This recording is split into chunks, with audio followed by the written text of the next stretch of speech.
వైఎస్ఆర్సీపీ కార్యాలయాల కూల్చివేతలపై యథాతథ స్థితి. రాష్ట్ర ప్రభుత్వానికి హైకోర్టు ఆదేశం. మధ్యంతర ఉత్తర్వులు ఇవ్వద్దన్న ప్రభుత్వ వినతి తిరస్కృతి. పూర్తి వివరాలు సమర్పించాలన్న ఆదేశం. విచారణ నేటికి వాయిదా. వైఎస్ఆర్సీపీకి సంబంధించిన పార్టీ కార్యాలయాల కూల్చివేత పైన స్టేటస్ కో ఇచ్చింది హైకోర్టు. స్టేటస్ కో అంటే ఇప్పుడు ఎట్లయితే కార్యాలయాలు ఉన్నాయో అదే నిర్మాణాలను అట్లే ఉంచండి, ఎట్లాంటి కూల్చివేతలు చేయొద్దని స్పష్టంగా హైకోర్టు చెప్పింది. ఎందుకంటే తాడేపల్లిలో ఉన్న వైఎస్ఆర్సీపీకి సంబంధించిన రాష్ట్ర కేంద్ర కార్యాలయాన్ని బుల్డోజర్లు ప్రక్రియలను పెట్టి కూల్చారు. అంత అద్భుతమైన బిల్డింగు. సరే, అది ఆ రూల్స్ ఉన్నాయా, రూల్స్కి నిబంధనలకు లోబడి ఉందా లేదా పక్కన పెడితే ఆ బిల్డింగ్ ఉంచినప్పటికీ ప్రజా అవసరాలకు ఉపయోగించుకున్నా ప్రజలకు ఉపయోగపడేది కదా.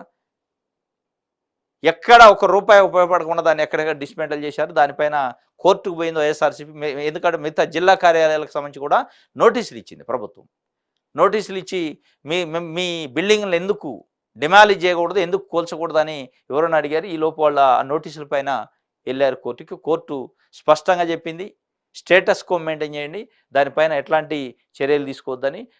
అదేవిధంగా ప్రభుత్వాన్ని కూడా అడిగింది. దానికి సంబంధించిన పూర్తి వివరాలు సమర్పించారు.